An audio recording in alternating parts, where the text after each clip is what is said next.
ಸಿಂಹ ರಾಶಿಯವರಿಗೆ ದಶಮ ಸ್ಥಾನದಲ್ಲಿ ಗುರು ಸಂಚಾರವನ್ನು ಮಾಡ್ತಾ ಇದ್ದಾನೆ. ಈ ಜನವರಿಯ ಮಾಸದಲ್ಲಿ ಬಹಳಷ್ಟು ಹಿಂಸೆ.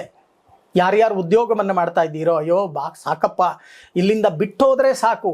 ಅಲ್ಲಿ ಶತ್ರುಬಾಧೆಯಲ್ಲಿ 4 ವಿಧ: ಹಿತಶತ್ರು, ಅಹಿತಶತ್ರು, ಕ್ರೂರ ಶತ್ರು, ನೀಚ ಶತ್ರು.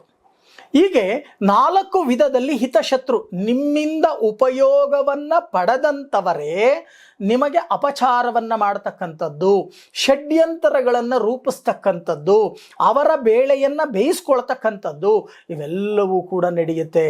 ನಿಮ್ಮ ಮೇಲಾಧಿಕಾರಿಗಳು ಅಥವಾ ಸಹಾಯಕರಿಂದಾನೇ ನಿಮಗೆ ಉದ್ಯೋಗದಲ್ಲಿ ನಾನಾ ರೀತಿಯ ತೊಂದರೆಗಳನ್ನು ಈ ಒಂದು ಮಾಸದಲ್ಲಿ ಅನುಭವಿಸಬೇಕಾಗತ್ತೆ. ಎಚ್ಚರಿಕೆಯನ್ನು ವಹಿಸಿ. ಇನ್ನು ಸಪ್ತಮ ಸ್ಥಾನದಲ್ಲಿ ಶನಿ 7ರಾಟ ಶನಿ. ಈಗಾಗಲೇ ಶನಿ ಮನಸ್ಸು ಏಕಾಗ್ರತೆ ಅಂತಕ್ಕಂಥದ್ದಿಲ್ಲ.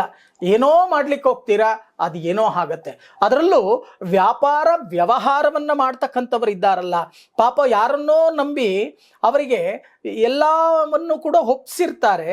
ಆದರೆ ಆ ಕೆಲಸ ಆಗಲ್ಲ, ವಿಘ್ನಗಳಾಗತ್ತೆ, ನಷ್ಟಗಳಾಗತ್ತೆ, ಮತ್ತೆ ನಾನಾ ರೀತಿಯ ಸಂಕಷ್ಟ. ಸಾಲಗಳನ್ನು ಮಾಡ್ತೀರಾ, ಆ ಸಾಲಗಳಿಗೆ ಬಡ್ಡಿಯನ್ನು ಕಟ್ಟೋಕೆ ಸಾಧ್ಯ ಆಗಲ್ಲ. ಇಂಥ ಒಂದು ಪರಿಸ್ಥಿತಿಗಳನ್ನು ಈ ಒಂದು ಮಾಸದಲ್ಲಿ ಸಿಂಹ ರಾಶಿಯವರು ಅನುಭವಿಸಬೇಕಾಗತ್ತೆ. ಜೊತೆಗೆ ಕಲಹಗಳಾಗ್ತಕ್ಕಂಥದ್ದು, ಅವಾಚ್ಯ ಶಬ್ದಗಳನ್ನು ಉಪಯೋಗಿಸ್ತಕ್ಕಂಥದ್ದು. ಚೆನ್ನಾಗಿ ಅರ್ಥ ಮಾಡ್ಕೊಳ್ಳಿ. ಅವಾಚ್ಯ ಶಬ್ದಗಳನ್ನು ಯಾವುದೇ ಕಾರಣಕ್ಕೂ ಉಪಯೋಗಿಸಬೇಡಿ. ಅದರಿಂದ ನಾನಾ ರೀತಿಯ ಸಮಸ್ಯೆಗಳು. ನೀವೇ ಗುಂಡಿ ತೋಡಿ, ನೀವೇ ರಾತ್ರಿ ಹೊತ್ತು, ಹಗಲಲ್ಲಿ ಗುಂಡಿ ತೋಡಿ ರಾತ್ರಿ ಹೊತ್ತು ನೀವೇ ಆ ಗುಂಡಿಯಲ್ಲಿ ಬೀಳ್ತಕ್ಕಂಥ ಒಂದು ಪರಿಸ್ಥಿತಿ. ಉದಾಹರಣೆಯನ್ನು ನಾನು ನಿಮಗೆ ಹೇಳಿದೆ. ಯಾಕೆ ಈ ಮಾತನ್ನು ನಾನು ಹೇಳ್ತೀನಿ ಅಂದರೆ, ಪಾಪ ಕೆಲವರು ಆತುರದ ನಿರ್ಧಾರಗಳನ್ನು ಮಾಡಿಬಿಡ್ತಾರೆ. ಆತುರದ ನಿರ್ಧಾರಗಳನ್ನು ಮಾಡಿಕೊಂಡಾಗ ಅವ್ರು ಏನು ಮಾಡ್ತಾ ಇದ್ದೀನಿ ಅನ್ನೋದು ಅವರಿಗೆ ಅರ್ಥ ಆಗಲ್ಲ. ಈ ಸಿಂಹರಾಶಿಯವರೆಗೂ ಅದೇ ರೀತಿ ಆಗೋದು. ಅವರು ಮಾಡ್ತಕ್ಕಂಥದ್ದು ಅವರಿಗೆ ಅರ್ಥ ಆಗಲ್ಲ. ಇಲ್ಲದೇ ಇರತಕ್ಕಂಥದ್ದನ್ನು ಆಲೋಚನೆಯನ್ನು ಮಾಡ್ತಾರೆ, ಚಂಚಲತೆಯಲ್ಲಿ ಏನೋ ಮಾಡ್ತಾರೆ, ಕಡೆಗೆ ವಾದ ವಿವಾದಕ್ಕೆ ಇಳಿತಾರೆ.